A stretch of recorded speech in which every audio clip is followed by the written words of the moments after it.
তারেক রহমান নাকি ভারতের সাথে চুক্তি করে এসেছে। দেখেন এখন আপনারা যখন বলছেন যে আপনারা দেখেন না না আপনি আপনি আপনি উপস্থাপক, আপনি আন্দাজিত বলতে পারেন না। You should see. আমরা বলিনি, জামাত বলেছে। কোথায় জামাত বলছে? আপনাদের ব্যাপারে কি অভিযোগ করছে না জামায়াত এবং এনসিপি? কি চুক্তি করছে? গভর্নমেন্ট আইছে, তারপরে বিএনপি হামলা করছে না, কে করছে? জিন করছে সে। আমাদেরকে চিনি না কারা হামলা করছে। আজকে কারা নাসিরউদ্দিন পাটোয়ারি এই জায়গায় হামলা করছে আমরা তাদেরকে চিনি না, তাদের সাংগঠনিক পরিচয় নাই। আমি তো স্পষ্ট বললাম যে চুয়াডাঙ্গার মহসিন আলী, বিএনপি নেতা মহসিন আলী বলছে জামাতের নারী নেত্রীদেরকে বিভস্ত করবে। তারপরেও আবার এখানে বড় বড় কথা বলে, নিজে তো একটা অন্যায় করছে। আর কি বললো? জনগণের সম্বন্ধে বললো 43% নারী সমর্থক যারা এখন নির্বাচনী প্রচারণা চালাচ্ছে, তাদের মধ্যে কারোর যোগ্যতা ছিল না নমিনেশন পাওয়ার? আপনার আমাদের যে দলের যে নারী প্রার্থী, আমরা সারা বাংলাদেশে অনেক নারী প্রার্থী দিয়েছি। সর্বশেষ জোট করার পরে আমরা মানে 2 জন আমরা নারী প্রার্থী দিয়েছি। আর জামাত ইসলামের পক্ষ থেকে কেন তারা নারী প্রার্থী দেয় না, তাদের একটা দলীয় স্টেটমেন্ট আছে, এই উত্তর তারা দিবে। এই উত্তর দেওয়ার জন্য আমি এখানে আসিনি। আপনার জামাতের প্রার্থী যখন কেউ আসবে তখন এটা জেনে নিয়ে। আমরা যেটা মনে করি, আমাদের দলের মধ্যে যে নারীদের ব্যাপারে যে দৃষ্টিভঙ্গি, এটা একদম স্পষ্ট। আমরা সবসময় বলেছি নারীর প্রতি সহিংসতার বিরুদ্ধে। কিন্তু বিএনপি এখন পাগলা কুকুরের মতো নারীদের উপর হামলা করছে এবং বেছে বেছে হামলা করছে। কেন? নারীরা এখন ঘরে ঘরে যে ভোট ক্যাম্পেইন করছে এটা বাধা দিতে হবে। এখন ভোট ক্যাম্পেইন তো ইসির সাংবিধানিক অধিকার। আমি ভোট ক্যাম্পেইনে যাব, আমি ভোট ক্যাম্পেইনে গেলে আমার বলা হচ্ছে ট্যাগ দেওয়া হচ্ছে, এখানে বিকাশ নাম্বার নিয়ে দেওয়া হচ্ছে, এনআইডি কার্ড নিয়ে আনা হচ্ছে, বিকাশ নাম্বারে টাকা দিচ্ছি। তাহলে তোমরা এই যে মিথ্যাচারগুলো করছো, যে যে বড় বড় ভূমিকম্পগুলো হচ্ছে, এগুলো তাদের কারণে হচ্ছে কিনা? একটা দলের সর্বোচ্চ লেভেলের নেতা এই ধরনের মানে ইলম এবং ইলম কালামের গভীরতা আমাদেরকে ভাবাই তোলে। তারপরে সে কি জায়গায় জায়গায় উস্কানিমূলক কথা বলছে, তোমরা যারা এখানে স্লোগান বন্ধ করবে না তোমরা গুপ্ত। আরে ভাই, আপনি আপনি আপনি কি ছিলেন? এখন যে আপনাকে শুনতে হচ্ছে যে আপনি মুসলাগা দিয়ে রাজনীতি থেকে অপশন নিচ্ছেন, মুসলাগাটা শেষ হয়েছে কিনা আমাদের জানান। আপনার মুসলাগাটা কি প্রত্যাহার করা হয়েছে? এখন তো অনেক কথায় আসে, আপনি যত বড় বড় কথা বলেন। লন্ডন থেকে যে অসহযোগ আন্দোলন ঘোষণা দিয়েছিলেন আমি এবং দামি ইলেকশনের আগে, তখন তো আপনি নেতাগুলো বলছেন তোমরা পানির বিল দিবা না, বিদ্যুৎ বিল দিবা না, গ্যাস বিল দিবা না, তোমরা খাজনা দিবা না, অফিসে যাইবা না, বেতন নিবা, রাস্তায় নেমে পড়ো, অসহযোগ আন্দোলন করে তুলো। আপনার অসহযোগ আন্দোলন তো এখনো চলে। ওই আন্দোলন তো আপনার দলও নামে নাই, দেশের জনগণের সারা দেয় নাই। আপনারা তো আমরাই মুক্ত করে দেশে নিয়ে আসি আন্দোলনে। বিএনপি অফিসিয়ালি অনির্দিষ্টকালে অবরোধ ঘোষণা করে, ওই অবরোধ কিন্তু এখনো প্রত্যাহার করা হয় নাই। এবং বিএনপিকে এটা নিয়ে আমলে কিন্তু অনেক মানে মখারি করছে। এবং তারপরে যদি আপনি দেখেন 2018 সালে বিএনপি কেমন অকৃতজ্ঞ দল এবং মুনাফিকের দল, এখন তো বলতে হবে আমাদেরকে উল্টা বলে আমরা নাকি মুনাফিক। বিএনপি দেখেন 2018 সালে সারা বাংলাদেশে রাতে ভোট হয়ে গেছে 70%। বিএনপি মহাসচিব সকালবেলা 10টা বাজে বলে তার ঠাকুরগাঁওয়ে যে ইলেকশন সুস্থ হচ্ছে। ওই ইলেকশনে বিএনপি জনগণ এই ভোটকে প্রত্যাখ্যান করেছে, ভোট কেন্দ্রে যায় নাই, কারণ ভোট আগে কাটা হয়ে গেছে। ওই বিএনপি পার্লামেন্টে গিয়েছে আমলি বিরোধী, এবং যে বলেছে ভোট সুস্থ হয়েছে সে পার্লামেন্টে যায় নাই, বাকি 6 জনকে পাঠাইছে। জনগণের সাথে প্রতারণা করে বিএনপি পার্লামেন্টে গেছে। আবার আসেন আপনার 24 সালে ইলেকশনের আগে যে অসহযোগ আন্দোলন সফল করছে, আমরা তো বলি না জুলাই আন্দোলন আমরা একভাবে করছি, তারুণ্য করেছি। এনসিপি একটা বড়, এনসিপি এখানে একটা স্টেক, এনসিপি কখনো জুলাই আন্দোলন আমরা মোশাররফ আহমেদ ঠাকুরের কাছে আমি প্রশ্নটি আগে করি, আপনারা কি তাহলে এনসিপি না থাকলে মাঠে আসতে পারতেন না? ন্যারেটিভ যেটা আছে পুরোটা বলছে। আমি বলছি তারেক রহমান না, তারেক রহমান না, আমি মির্জা ফখরুলকে পাঠাবো। আর উনাদের এনসিপির 14 গোষ্ঠী সহ ইউনুস সহ যাত্রাবাড়িতে একটা মিটিং করবে, দেখবো কত লোক হয়। মিরপুর একটা মিটিং করবে, দেখবো কত লোক হয়। উত্তর একটা মিটিং করবে, 3টা মিটিং করবে। তারেক রহমান যাবে না, শুধু যাবে মির্জা ফখরুল যাবে বিএনপির পক্ষ থেকে। যদি এর অর্ধেক লোক জমাইতে পারে, অর্ধেক লোক দেখাইতে পারে, মির্জা ফখরুলকে দাঁড়াবে, বলবে ভাইরা আমার, আর ইউনুস গিয়ে বলবে, ইউনুস আর নাহিদ গিয়ে বলবে বাইরা বোনেরা আমার আসুন। এর অর্ধেক লোক যদি দেখাইতে পারে তাইলে অভ্যুত্থানটা তারা একটন না, তারা ছিল পোস্টার ওর ব্যানার। তারা তো শুরু করেছে ব্যানার, কৃতজ্ঞতা বোধ নাই, অবদান অস্বীকার করছেন, কৃতজ্ঞতা বোধ আছে। যখন বলে যে হারা করে ফেলছে, আমরা করে ফেলছি, আমরা করি নাই, আমরা করে যদি এরা যদি করে থাকতো তাহলে এখন করে দেখা। উত্তরায় গিয়ে দাঁড়াক, কয়টা লোক দাঁড়ায়, মিরপুরে গিয়ে দাঁড়াক, কয়টা লোক দাঁড়ায়। নির্বাচন আসলে প্রমাণ হবে না সরকার প্রধানকে আমরা এনসিপি ভুক্ত না করি। এনসিপি ভুক্ত করলাম, সরকার প্রধান এনসিপি ভুক্ত করেই আমি বলি। আচ্ছা, এই যে আপনারা যে এই জন্য গেল 1 নম্বর।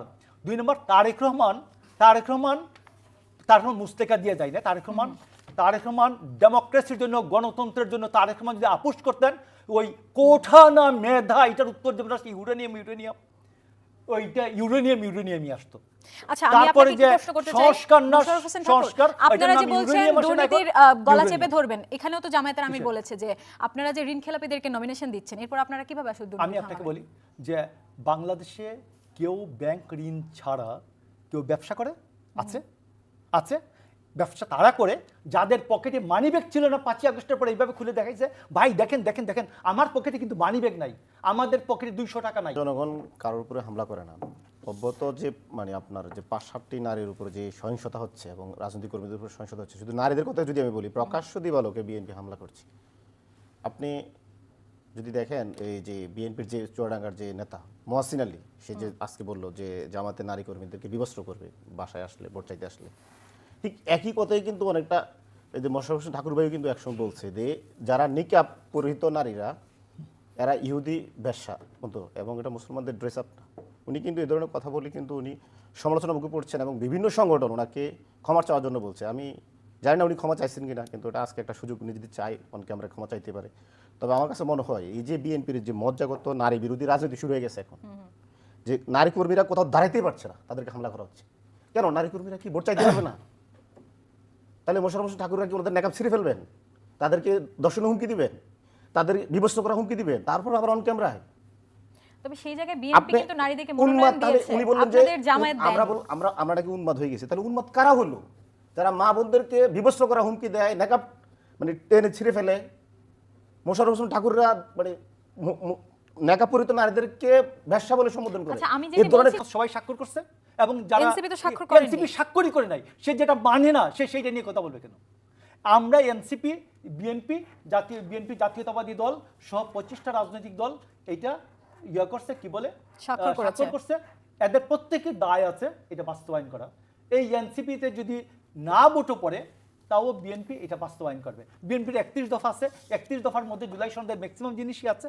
এটা পাশ করলো না করলে বিষয় না, বিএনপির নিজস্ব সংস্কার প্রস্তাব আছে এবং এর বাইরে আরো সংস্কার প্রস্তাব আছে, যেটা এই গত 1 বছরে মানুষের মধ্যে অনেক প্রস্তাবনা তৈরি হয়েছে। জুলাইয়ের চেতনা হারিয়ে যাবে না না ভোট হলে?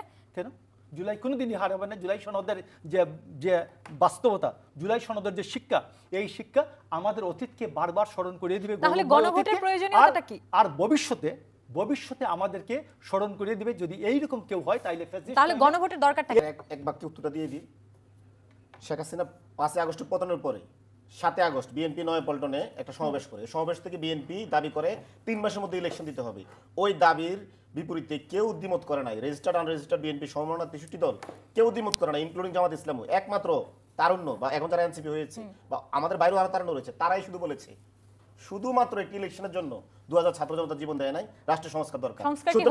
সুতরাং এই যে রাষ্ট্রের এই আমি এই কথায় আসছি, আজকে সংস্কার নিয়ে যে আলাপ আয়োজন যা দেখছেন, এই যে গণভোট এবং জুলাই সনদ, এই যতটুকু দেখছেন এগুলো হচ্ছে আমাদের অর্জন। আমরা আলাপ আলোচনা চাই নাকি বাস্তবায়ন চাই? এখন যারা 3 মাসের মধ্যে ইলেকশন দিয়ে মানে ক্ষমতা দখল করতে চাইছে, আপনার মনে আছে ঢাকা প্রবেশ পথে বিএনপি অবরোধ দিয়েছিল। বিএনপি মানে 23 সালে ইলেকশন আগে অবরোধ দিয়েছিল। সকালবেলায় আমানুল্লাহ আমান উত্তরা গিয়ে আওয়ামী লীগের কর্মীদের পায়ে ধরে কান্নাকাটি করছে, 100 লোক নিতে পারে না। আমরা অতীতের কথা না ভেবে বর্তমানে থাকি। বয়সর আওয়ামী লীগ মাটির সাথে মিশিয়ে দিচ্ছে, পেটে রক্তাক্ত করে ফেলছে। এখন মাটি তো আমরা খাইছি, এগুলো অস্বীকার করি না, কিন্তু তাদের যে সাংগঠনিক সক্ষমতা, এখন যে গল্পটা দেয় আমাদের সাথে, চোখের এগুলো তো দেখার জিনিস। তার কি বিএনপি ওকে, আপনি আমার প্রশ্নের উত্তর দিন। আপনারা কি 2 কোটি টাকা বিক্রি হয়েছে কিনা? দিবি হারুন 10 মিনিটে বিএনপি মানে 28 অক্টোবর ঠিক আছে, খুলতে পারে নাই। আমরা 10 বার খুলছি, যে বললো না 10 বার ঋণ খেলাপির কথা বললো, ঋণ খেলাপি কিছু না। 41 জন ঋণ খেলাপিকে যারা আওয়ামী লীগ থাকা অবস্থায় ঋণ টাকা পরিশোধ করে নাই, বাংলাদেশের টাকা জনগণের টাকা লুটপাট করে ফেলছে, ওই লুটপাটকারীদেরকে 41 জনকে মনোনয়ন দিচ্ছে আবার লুটপাট করানোর জন্য। আপনি কি মনে হয় তারা যদি কোনোভাবে ক্ষমতা আসতে পারে, যারা আওয়ামী লীগ থাকা অবস্থায়, ফেসিস্ট থাকা অবস্থায় ওই ঋণ শোধ করে নাই, আবার তারা ক্ষমতা আসলে এই ঋণ শোধ করবে? আপনি কি আমার প্রশ্নের উত্তরটি দিবেন না? আপনার প্রশ্ন উত্তরটা আপনি বলেন।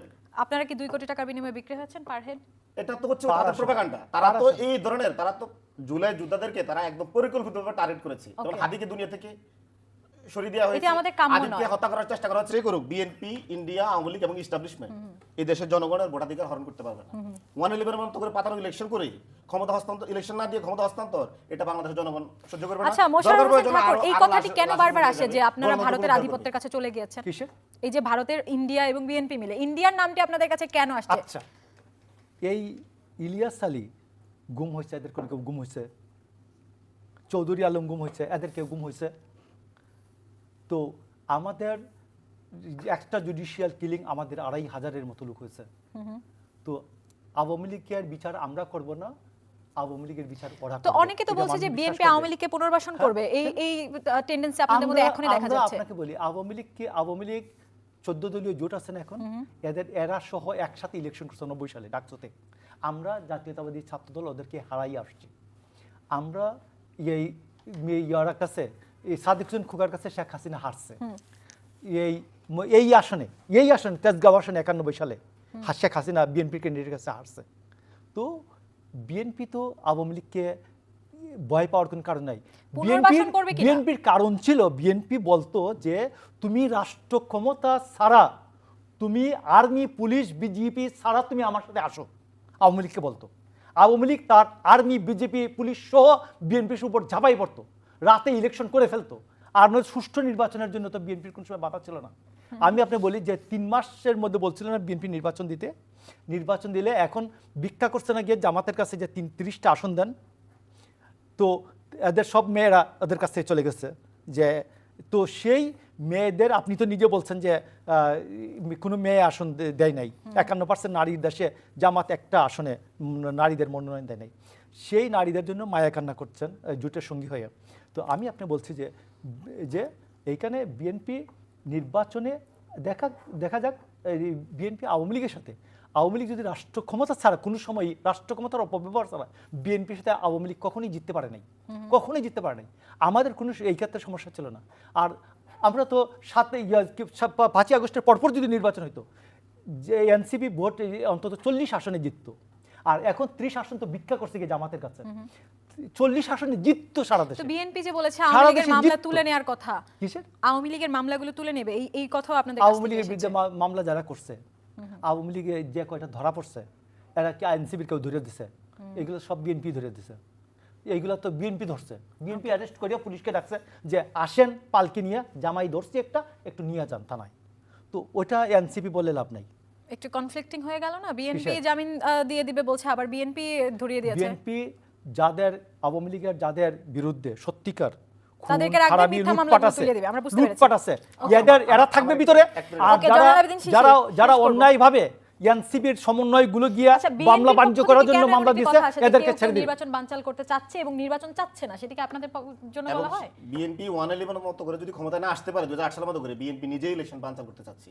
আর আমি আপনাকে বলি, বিএনপি মহাসচিব মির্জা ফখরুল ইসলাম আলমগীর বলেছেন তার নির্বাচনী এলাকায় যে শেখ হাসিনা নাই, আমাদের খুব খারাপ লাগছে তোমাদের জন্য। বিএনপি আওয়ামী লীগের নেতাদের বলছে, আওয়ামী লীগ থাকলে অন্ততপক্ষে একটা গণতান্ত্রিক ব্যবস্থাটা থাকতো। আওয়ামী লীগ যে বিগত 17 বছর ছিল, উনি গণতান্ত্রিক ব্যবস্থা ওইটার প্রত্যাশা করছিলেন, উনি এই জন্য মায়া গান করছে। বিএনপি হচ্ছে বরাবরই বাংলাদেশের মানুষ বিএনপিকে উদ্ধার করে, জিয়াউর রহমানকে উদ্ধার করে, আর এরা জনগণের সাথে বেইমানি করে। কিভাবে করে দেখেন, 1975 সালে আওয়ামী লীগের যে বাকশালের জাহিলিয়াত থেকে এদেশের মানুষকে সেনা জনতা উদ্ধার করছে। 1979 সালের নির্বাচনে বিএনপি আওয়ামী লীগকে পুনর্বাসন তো করছে, পার্লামেন্টে 41টি আসন দিয়ে বিরোধী দলের সম্মানের জায়গায় বসাইছে। তারপরে হচ্ছে আপনার এই যে জুলাইয়ের পরে আওয়ামী লীগ নিষিদ্ধে বিএনপি সরাসরি বিএনপি বলে এখন আমরা আওয়ামী লীগের বিরুদ্ধে এটা হয়তো আওয়ামী লীগের ভোটগুলো তাদের বক্সে নেওয়ার জন্য বলছে। বাংলাদেশের সকল বিষয় নিয়ে কথা বলেন, আলুর দাম, পেঁয়াজের দাম, রসুনের দাম নিয়ে কথা বলেন, কিন্তু আওয়ামী লীগ নিষিদ্ধের ব্যাপারে এক বাক্য সরাসরি বলেন নাই। জুলাই গণভোটের পক্ষে, হায়ের পক্ষে এক বাক্য বলেন নাই। ইন্ডিয়ার বিরুদ্ধে কি বলেন আমরা বুঝি না। আওয়ামী লীগ যে বরাবর বাংলাদেশের মানুষের নিপীড়ন চালায়, এর জন্য দায়ী হচ্ছে বিএনপি। 17 বছর ক্ষমতায় তো আসতেই পারে নাই, বিরোধী দলের ভূমিকাটা পালন করতে পারে নাই, এর জন্য নিজেও ডুবছে, জনগণকে ডুবেছে। এখন আবার আওয়ামী লীগ পুনর্বাসন করে জনগণকে আবার বোকা দিতে পালাতে চায়। বিএনপি যে কাজটা বরাবরই করে, নিজেরা তো সরকারি দলের ভূমিকা পালন করতে পারে না, বিরোধী দলটা পারে না, দুর্ভোগ তৈরি করতে পারে। যেমনটা 1981 সালে ৭৭ পতনের পরে 9 বছর ধরে জনগণের উপর দুর্ভোগ চালাই দিছে এরশাদের সেনা শাসন। এই দুর্ভোগের জন্য বিএনপি দায়ী। বিএনপি 96-তে এই যে আপনার তত্ত্বাবধায়ক সেটেলমেন্ট, এটা নষ্ট করছে বিএনপি, এর জন্য বিএনপি দায়ী। বিএনপি এই জনদুর্ভোগী করতে পারে। বাংলাদেশে কখনো বিএনপি আওয়ামী লীগ নিষিদ্ধ দূরের কথা, পুনর্বাসন ছাড়া কিছুই করে না। ধন্যবাদ জয়নাল আবেদিন শিশির। প্রিয় দর্শক, যারা এতক্ষণ আমাদের সাথে ইউসিবি টু দ্য পয়েন্টের আয়োজন ছিলেন, আপনাদেরকেও ধন্যবাদ জানাচ্ছি। এবং